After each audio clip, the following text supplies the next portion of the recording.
Cordiales saludos, amigos y hermanos. Hoy vamos a continuar con el estudio profético del Apocalipsis. Nos encontramos en el capítulo 14 ya de este libro. Antes de poder iniciar con nuestro tema, lo vamos a hacer con una oración. Bendito Padre que moras en los cielos, te agradecemos, Señor, porque nos das la vida y la salud, y te rogamos que tu presencia nos acompañe para el estudio de tu palabra en el día de hoy, porque te lo rogamos en el nombre de Jesús. Amén. Luego de haber estudiado el capítulo 13 del Apocalipsis, donde se ve a dos poderes que van a atacar a la verdad, en este caso la bestia y su imagen, representados por el poder del papado romano y el protestantismo norteamericano.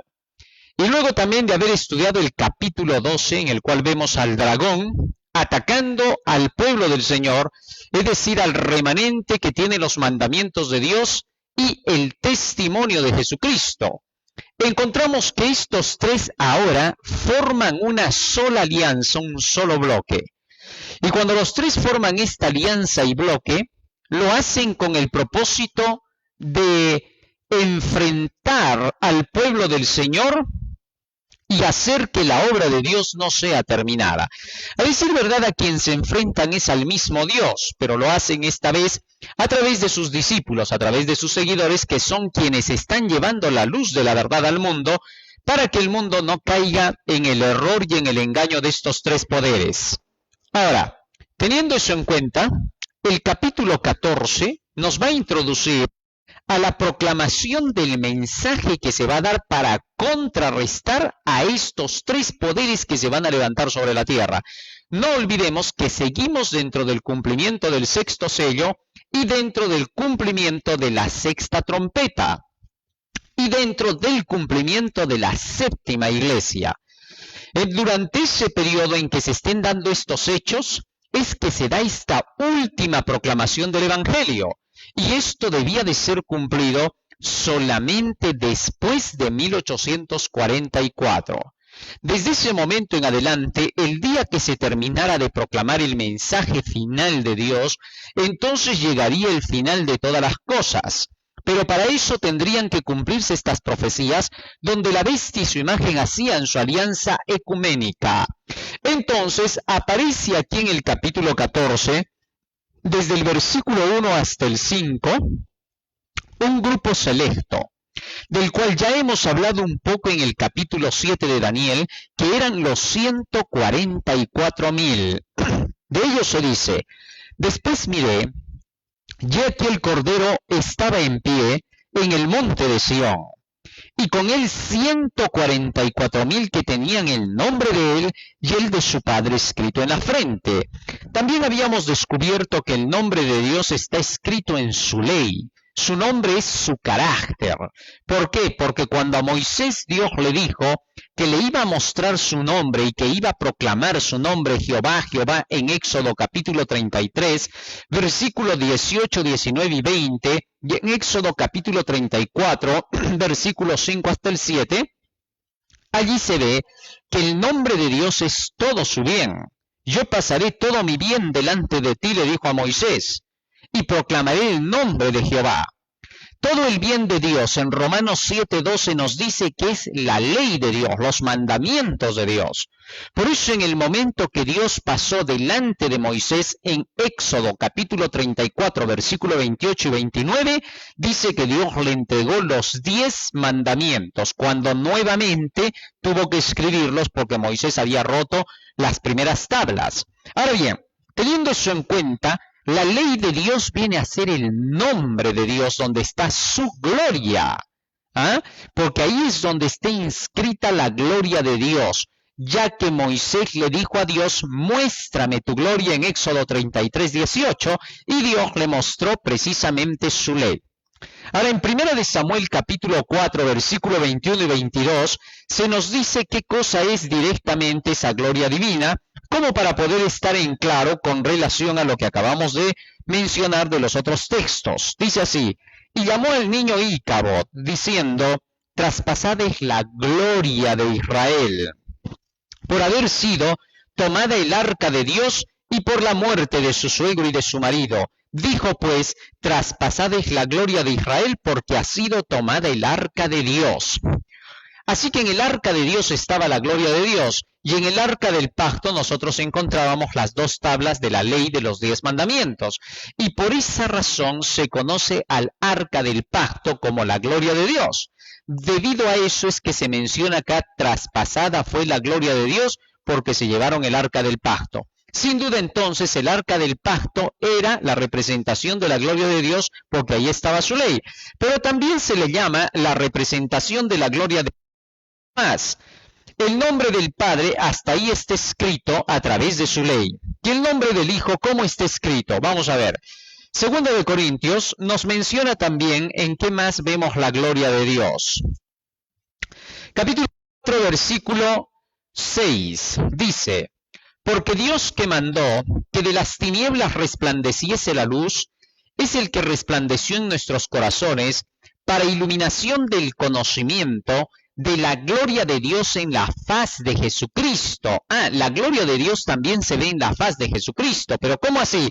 El versículo 4 dice: en los cuales el Dios de este siglo cegó el entendimiento de los incrédulos, para que no les resplandezca la luz del Evangelio de la gloria de Cristo, el cual es la imagen de Dios. Así que entonces el Evangelio es el Evangelio de la gloria de Cristo, el cual es la imagen de Dios.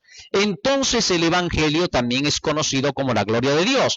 Tener el nombre del Padre escrito en la frente es tener la ley de Dios en el intelecto, en la mente, y tener el nombre del Hijo escrito en la frente es tener el Evangelio en la cabeza, vale decir, la Biblia desde el Génesis hasta el Apocalipsis, porque el Evangelio es toda la palabra de Dios.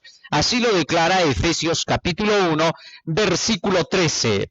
La Biblia lo declara así terminantemente.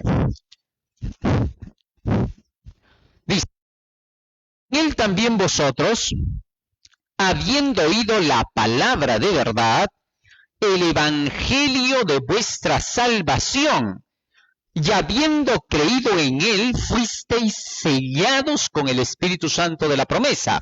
Así que entonces, cuando nosotros estudiamos la palabra, el evangelio, somos sellados con el Espíritu Santo. Ese Espíritu Santo está sellando a través del evangelio en nosotros el nombre de Cristo.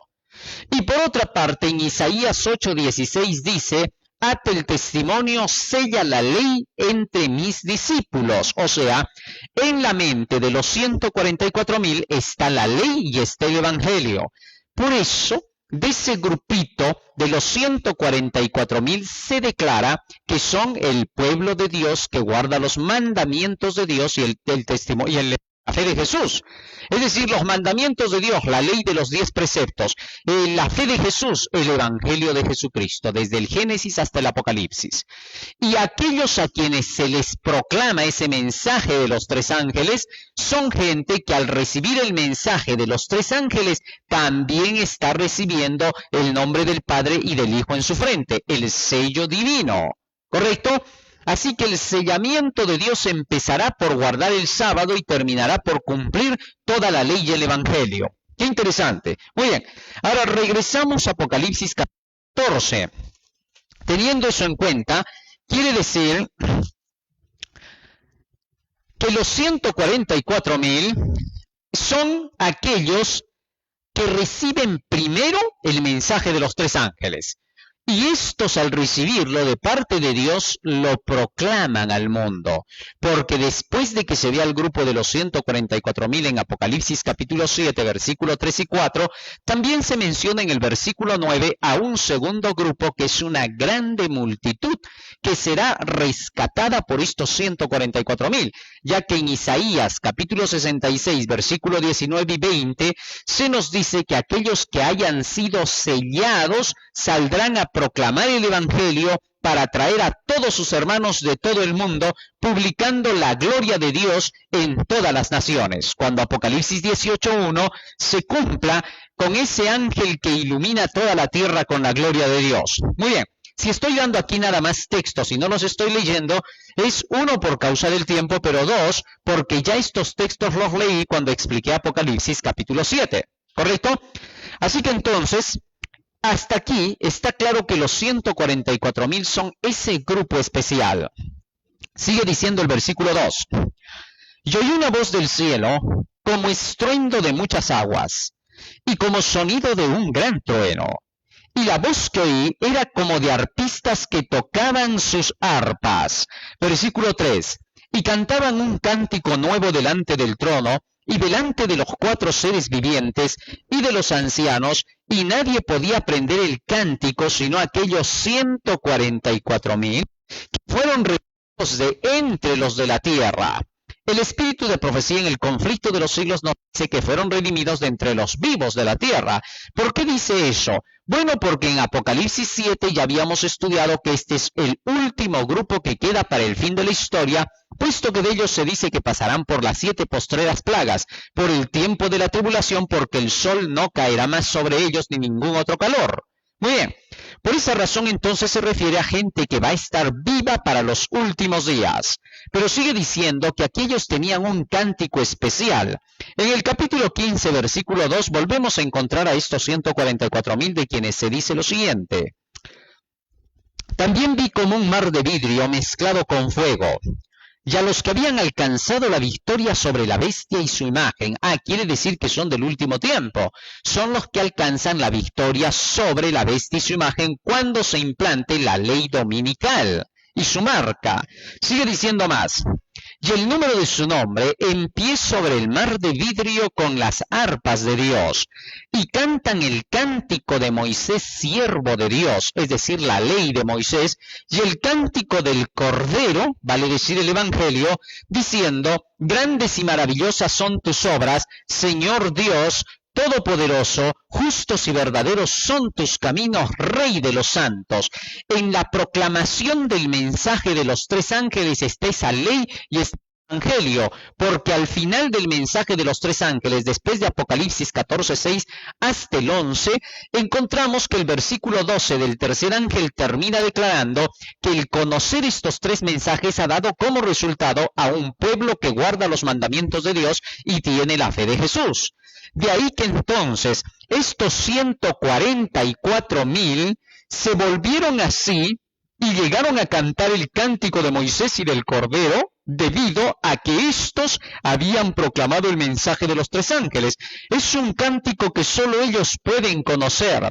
¿Por qué? Bueno, porque a medida que estudiaron el mensaje de los 3 ángeles, estos 3 mensajes les enseñaron cómo funciona la ley y el Evangelio. Y al haber comprendido ellos eso, saben cómo expresarlo. Y el expresar ese mensaje es el cántico de Moisés y del Cordero. Un cántico que solo ellos lo podrán comprender porque solo ellos se centraron en esos 3 mensajes. No se dedicaron a ninguna otra cosa más que a eso, y por eso ahora lo saben cantar perfectamente. Apocalipsis capítulo 14 sigue diciendo en el versículo 4, estos son los que no se contaminaron con mujeres, pues son vírgenes. Ahora, mujeres en la Biblia representa a iglesias. Las iglesias mencionadas son las iglesias falsas, las que finalmente se unan con Babilonia, lo que significa que este pequeño grupo de los 144,000 nunca se mezclaron con las ideas de las falsas doctrinas de otras iglesias. Desde el momento que conocieron los 3 ángeles, no retrocedieron más. Por ningún motivo apostataron de esa fe, sino que permanecieron en ella. Y eso los hace merecedores de ser los que no se han mezclado con mujeres y tienen una fe pura. Su fe es pura, ¿por qué? Porque ellos mismos la han estudiado, ellos mismos la han confirmado, ellos mismos la han encontrado. Nadie se las ha dado, no ha nacido de un hombre su enseñanza, sino directamente de la palabra de Dios. Y por esa razón ellos viven de toda palabra que sale de la boca de Dios. Y por eso su fe es pura. La fe pura la profesan las 10 vírgenes en la parábola de las 10 vírgenes, por eso se llaman vírgenes. Y el apóstol Pablo declara que la iglesia es llamada virgen, en este caso, porque cree en el mensaje de Dios sin mezcla de falsos mensajes. Libro de 2 de Corintios capítulo 11 dice la palabra del Señor. Perdón. Dice así: porque os celo con celo de Dios, pues os he desposado con un solo esposo, que es Jesucristo, para presentaros como una virgen pura a Cristo. Pero temo que como la serpiente con su astucia engañó a Eva, vuestros sentidos sean de alguna manera extraviados de la sincera fidelidad a Cristo. Ahora fíjense lo que dice aquí el apóstol Pablo: con celo de Dios, pues he desposado como una virgen pura a Cristo. Es decir, la iglesia se mantiene como una virgen pura mientras no se contamine con el engaño de la serpiente. Me temo que como la serpiente engañó a Eva. ¿Cómo la engañó a Eva la serpiente? ¿Qué cosa le dijo? ¿Se acuerdan lo que le dijo? Bueno, cuando Dios le dijo, no coman de ese árbol porque el día que coman de él, de cierto morirán, la serpiente vino y dijo, no moriréis, no le creáis a la palabra de Dios. Dios no dice la verdad. Los hizo dudar de la palabra de Dios. Es cuando la mujer dudó, este paso que dio fue comerse del fruto prohibido, mezclar el bien con el mal, es decir, aceptar la enseñanza de Satanás. Entonces la iglesia deja de ser una virgen pura. Los 144,000 dejarían de ser una virgen pura desde el momento en que creyesen en las doctrinas de las mujeres, es decir, de las otras iglesias. ¿Correcto? Por eso los 144,000, como solo siguen el mensaje de los 3 ángeles y no se separan de él, por eso se mantienen como vírgenes puras. Esa es la virginidad espiritual, que se mantienen en los 3 ángeles y no se corrompen, no adulteran, no fornican con las doctrinas falsas. Eso es lo que está diciendo. Muy bien, pero sigue diciendo más aquí el versículo. Estos son los que siguen al Cordero por donde quiera que va. ¿Cómo es seguir a Cristo por donde quiera que va? Porque el Cordero aquí es Jesucristo, obviamente. Siguen al Cordero como al esposo que es, pues ellas son las vírgenes casadas con Cristo. Por lo tanto, este pueblo, esta iglesia de los 144,000, sigue a Jesucristo paso a paso por donde Él va. Eso solo se hace cuando sigues la Biblia al pie de la letra. Vives de toda palabra que sale de la boca de Dios. Y esos son los 144,000. Pues el mensaje de los 3 ángeles les enseña a hacer eso. El mensaje de los 3 ángeles que vamos a ver a continuación es el que te hace una virgen pura para Cristo. No eres tú el que te hace así, no es tu esfuerzo personal, no son simplemente tus méritos, sino el conocimiento del mensaje de los 3 ángeles. Cuando te esfuerzas en ese mensaje, ahora vale tu esfuerzo. Muy bien. Sigue diciendo aquí el versículo 4, perdón. Estos siguen al Cordero por donde quiera que va, y estos fueron redimidos de entre los hombres como primicias para Dios y para el Cordero. En tiempos antiguos, en Israel, existía un tiempo de siega, pero antes de que llegaran los días de la siega, también había un periodo en el cual se sacaban las primicias de esa siega. Estas primicias eran especialmente para las viudas, para los huérfanos y para los pobres.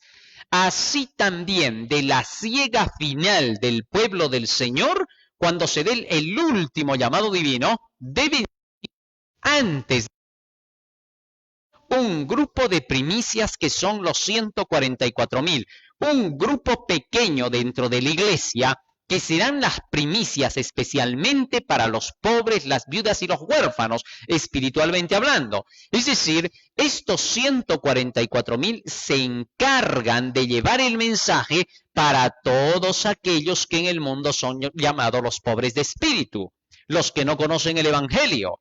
Entonces ellos, como las primicias de la antigüedad, sirven para la salvación de aquellos que vienen al final. Interesante.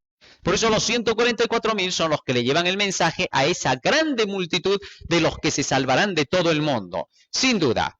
Más aún sigue diciendo acá. Y en sus bocas no fue hallada mentira, pues son sin mancha delante del trono de Dios. ¿Cómo es esto? La verdad es la palabra de Dios. San Juan 17:17 dice, santifícalos en tu verdad, tu palabra es la verdad. Y en 2 de Tesalonicenses capítulo 2 versículo 10 dice que el amor de la verdad tiene que ser recibido por aquellos que serán salvos, mas los que rechazaron el amor de la verdad serán engañados con la operación del error. Entonces, si la verdad es la palabra de Dios, y estos 144,000 dice que en sus bocas no fue hallado engaño, es porque entonces solamente vivían de la palabra de Dios. San Mateo 12:34 dice, de la abundancia del corazón habla la boca. Para que la boca hable engaño, el corazón tiene que estar lleno de engaño. Para que la boca hable la verdad, el corazón tiene que estar lleno de la verdad. El mensaje de los 3 ángeles, que es el que vamos a iniciar con el versículo 6, es el mensaje de la verdad presente. Es la verdad que llevarán esos 144,000. Y cuando la lleven esa verdad, entonces expresarán solo verdad. Predicar el mensaje de los 3 ángeles es predicar verdad. Y todos los que predican ese mensaje, en sus bocas no es hallada mentira, porque simple y llanamente están predicando la verdad. Entonces no hay mentira en ellos, pues son sin mácula delante de Dios. ¿Por qué? Bueno, porque el mensaje de los 3 ángeles es sin mácula delante de Dios. Es el puro mensaje. Y si estos tienen esa creencia pura de los 3 ángeles, es porque ellos entonces están sin mácula delante de Dios. Porque para poder alcanzar a estar inmaculados por fuera, primero tenemos que ser inmaculados por dentro. Se puede ser por fuera lo que no se es por dentro. Proverbios 23:7 dice, es el hombre de corazón, tal es él en su acción. Así que entonces, este grupo de los 144,000 son sin mancha, sin mácula, solamente por una razón, porque tenían dentro de ellos la pureza, que es el mensaje de los 3 ángeles, y este mensaje se expresaba en su vida guardando los mandamientos de Dios y la fe de Jesús. Por eso se dice, aquí está la paciencia de los santos de todo este grupo, más los salvados de los últimos días. Muy bien.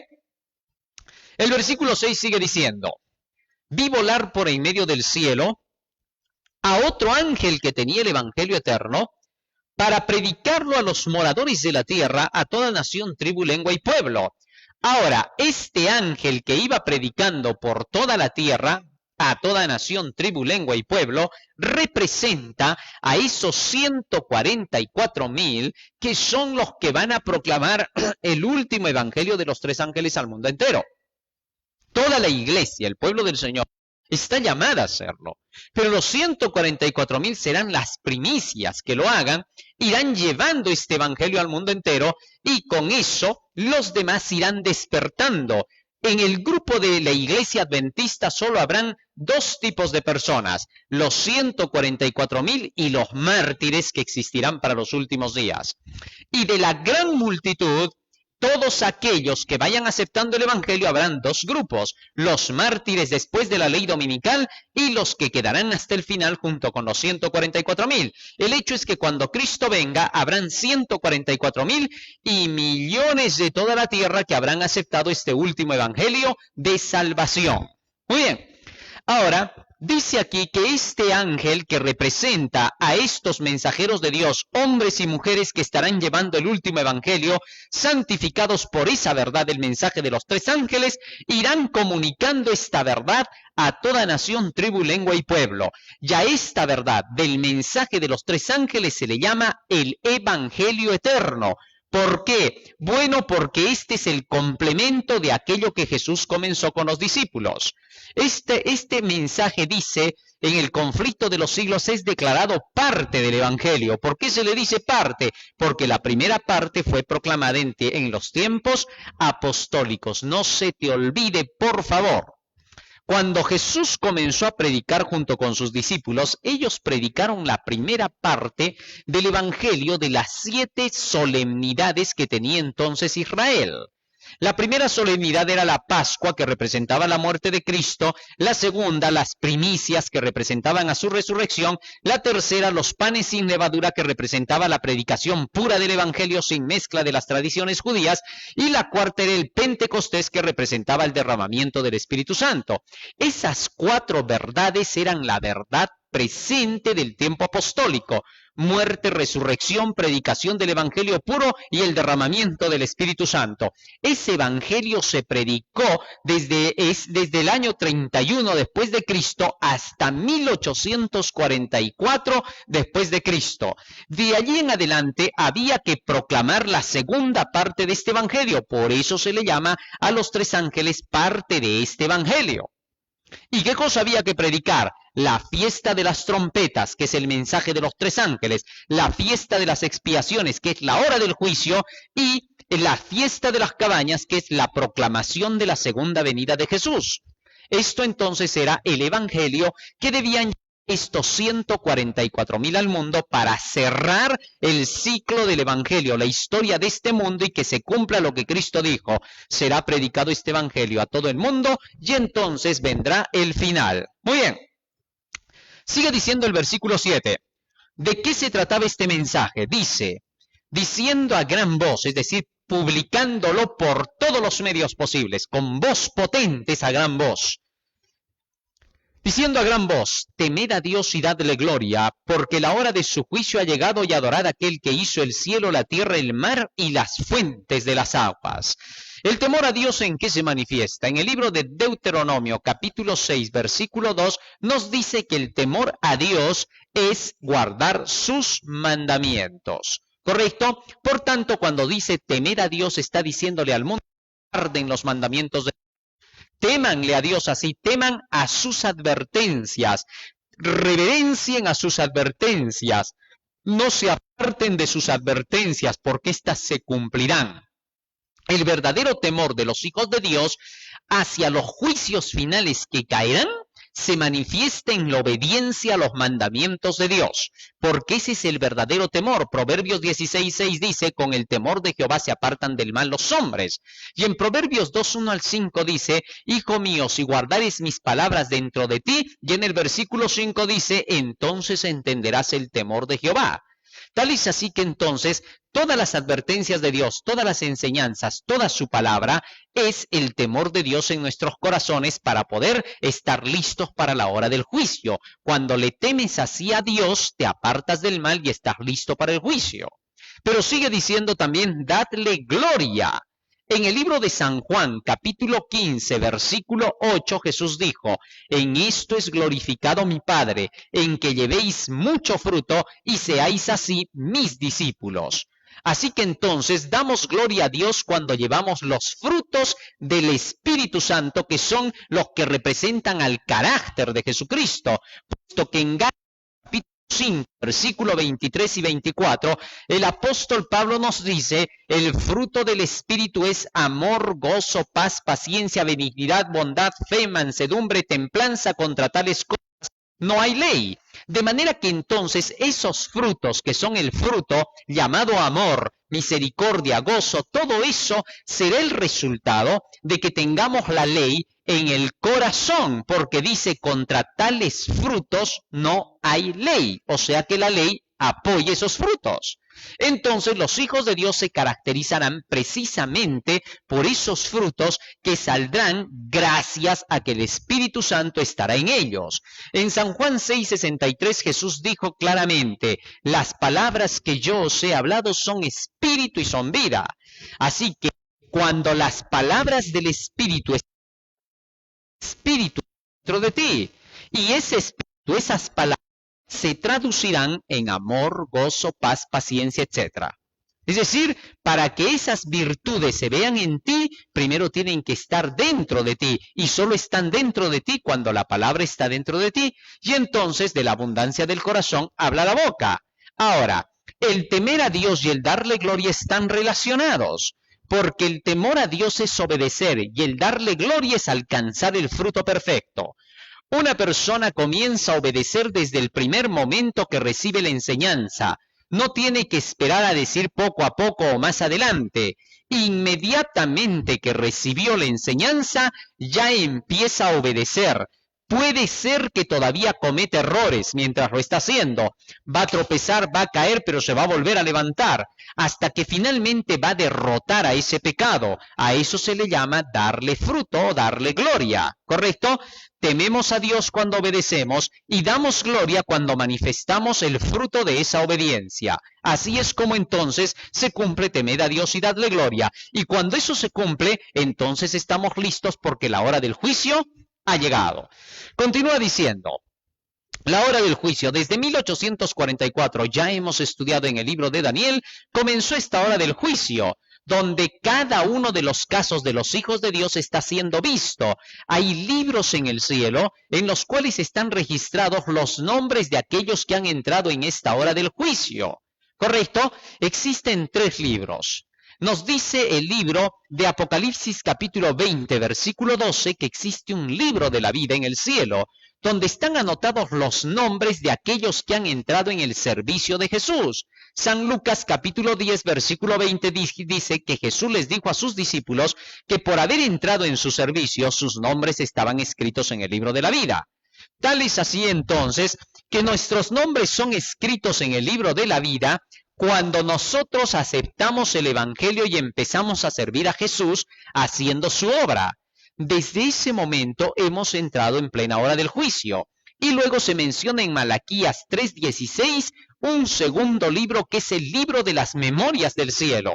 En ese libro de memorias están todas las buenas acciones que realizamos de acuerdo con la palabra de Dios, no de acuerdo con el humanismo, no de acuerdo con el moralismo. No se necesita humanismo acá. Lo que se necesita es que dice la palabra que tengo que hacer en bien de mi prójimo.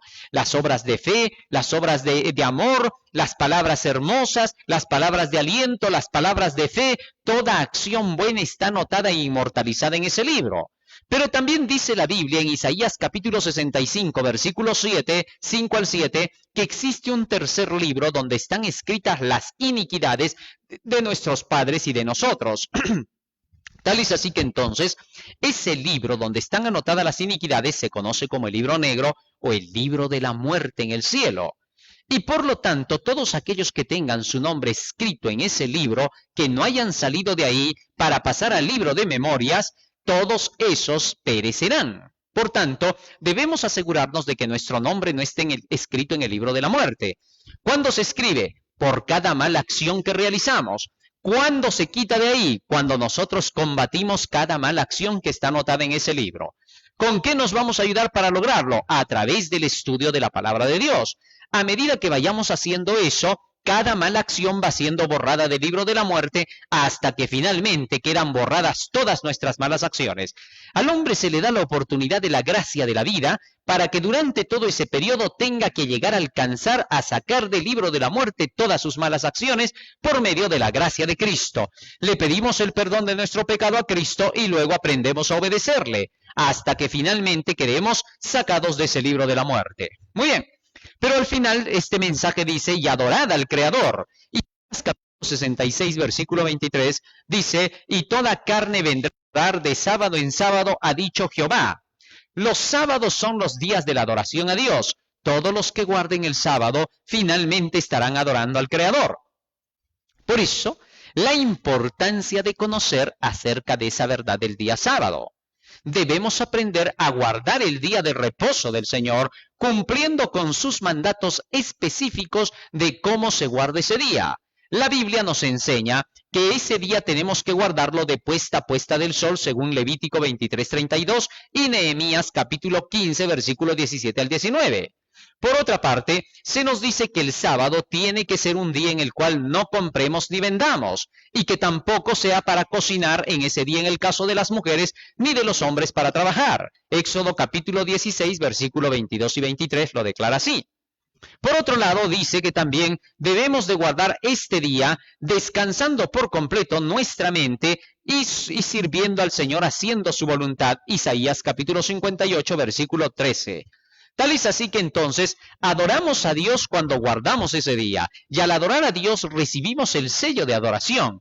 Ezequiel 20, 12 y 20 nos dice que es el sello de Dios el día sábado de reconocimiento de que Él es nuestro Dios y nosotros su pueblo. Y finalmente, hablando de ese día sábado, del reposo del Señor, la Biblia nos dice que es un sello que identificará a los que se salvarán en el tiempo final. Ezequiel 9, 4 al 6 nos dice que solo fueron destruidos los que no recibieron el sello de Dios. Muy bien. Teniendo eso en cuenta, el versículo 8 pasa a darnos un segundo mensaje que dice: otro ángel le siguió diciendo: ha caído Babilonia, la gran ciudad, porque ha hecho beber a todas las naciones del vino del furor de su fornicación. Babilonia ya hemos visto que representa a un poder del cual vamos a profundizar más cuando avancemos hasta el capítulo 17 del Apocalipsis, pues allí se habla detenidamente de Babilonia. Perdón. Tal es así que Babilonia representa, según Apocalipsis capítulo 17, 1 al 3, a una mujer. Y en el versículo 5 nos dice que representa a una mujer llamada Babilonia. Tal es así que entonces esta mujer en Efesios 5, 23 al 25 se nos dice que es una iglesia. Esta iglesia, dice la Biblia, hace beber a todo el mundo del vino de sus fornicaciones. En Apocalipsis 17:4 se nos dice que ese vino de fornicaciones no es otra cosa que un vino de abominaciones. Y en Ezequiel capítulo 8, versículos 9 y 10, se nos dice que esas abominaciones no son otra cosa que la idolatría de esta mujer Babilonia y todas sus creencias en el espiritismo. Leemos entonces en Deuteronomio 18, 10 al 13, que las abominaciones delante del Señor no son otra cosa que la creencia en la adivinación, la brujería, la hechicería, la cartomancia, la quiromancia y la comunicación con los muertos, con los supuestos muertos, porque en realidad los muertos están descansando hasta el día final y son simplemente espíritus de demonios. Ahora, teniendo eso en cuenta, quiere decir que cuando dice aquí ha caído Babilonia, significa que las doctrinas babilónicas han sido echadas por tierra y se ha descubierto que eran erradas y falsas solo con la proclamación del mensaje del tercer ángel, del segundo ángel y del primer ángel que denuncian a Babilonia. Ahora, más aún, ese vino de fornicación, que son todas sus abominaciones y todas sus falsas doctrinas, se las ha dado a beber al mundo entero y por eso vamos predicándole al mundo la verdad para que este vino de abominaciones no los destruya. El versículo 9 hasta el 11 nos habla de un tercer y último mensaje que dice: y el tercer ángel lo siguió diciendo a gran voz: si alguno adora a la bestia y a su imagen, y recibe la marca en su frente o en su mano, éste también beberá del vino de la ira de Dios, que ha sido vaciado puro en el cáliz de su ira, y será atormentado con fuego y azufre delante de los santos ángeles y del Cordero. Y el humo de su tormento sube por los siglos de los siglos, y no tienen reposo de día ni de noche los que adoran a la bestia y a su imagen, ni nadie que reciba la marca de su nombre. Este mensaje del tercer ángel es el más poderoso de los tres, y es el último que se da al mundo. Si alguno adora a la bestia y a su imagen, lo vamos a traducir según lo hemos estudiado ya, porque solo hemos estudiado en el tema anterior y en el tras anterior. Dice así entonces el texto: si alguno adora al papado, adorar al papado significará seguir sus reglas, sus enseñanzas, y a la imagen, a los Estados Unidos protestantes, es decir, a todo el protestantismo norteamericano. Si alguno llega a adorar a estas instituciones, recibiendo la marca, es decir, el decreto dominical, cuando finalmente la gente acepte el guardar el domingo en lugar del sábado, entonces estará recibiendo el decreto de estos dos poderes y los estará adorando, porque a Dios se le adora guardando el sábado y a la bestia y su imagen se le adora guardando el día domingo. Tal es así que entonces se nos dice: si alguno osa adorar a estos poderes, obedecer a esos dirigentes católicos o protestantes, todos los pastores y dirigentes de esas iglesias habrán firmado acuerdos ecuménicos para la ley dominical. Y si hay dirigentes adventistas que hacen lo mismo y tú les obedeces, estás adorando a la bestia y a su imagen. Así que no te olvides, porque esto se extiende a todo el protestantismo. Todo adventista que está coqueteando con la ley dominical, ten por seguro que está contado como la imagen de la bestia. Y todo adventista que finalmente no se haya preparado con el mensaje de los tres ángeles, no lo haya querido recibir, no lo haya querido aplicar a su vida, no haya querido obedecerlos, formará parte de la imagen de la bestia. Y se dice, si alguno adora, es decir, obedece a pastores católicos o protestantes que estén en esa condición, beberán del vino de la ira de Dios. La ira de Dios hemos visto que es el resultado de hacer lo negativo, lo contrario a lo que Dios nos manda en sus mandamientos. Es decir, lo contrario a los tres ángeles. Entonces beberá el vino de la ira de Dios, serán dejados a la destrucción de sus propios enemigos. Más aún dice, que ninguno de estos tendrá reposo ni de día ni de noche. El reposo es el sábado. Por lo mismo que habrán negado la verdad del sábado, no tendrán reposo ni de día ni de noche. Es decir, no podrán ellos tener el descanso. Verso 12. Aquí está la paciencia de los santos, los que guardan los mandamientos de Dios y la fe de Jesús. Los mandamientos de Dios son los 10 preceptos y la fe de Jesús es todo su evangelio. Tienen las dos cosas. Guardan los mandamientos de Dios por medio del evangelio de Jesús, es decir, por medio del estudio de la Biblia desde el Génesis hasta el Apocalipsis, porque Romanos 10:17 dice, la fe es por el oír y el oír por la palabra de Dios.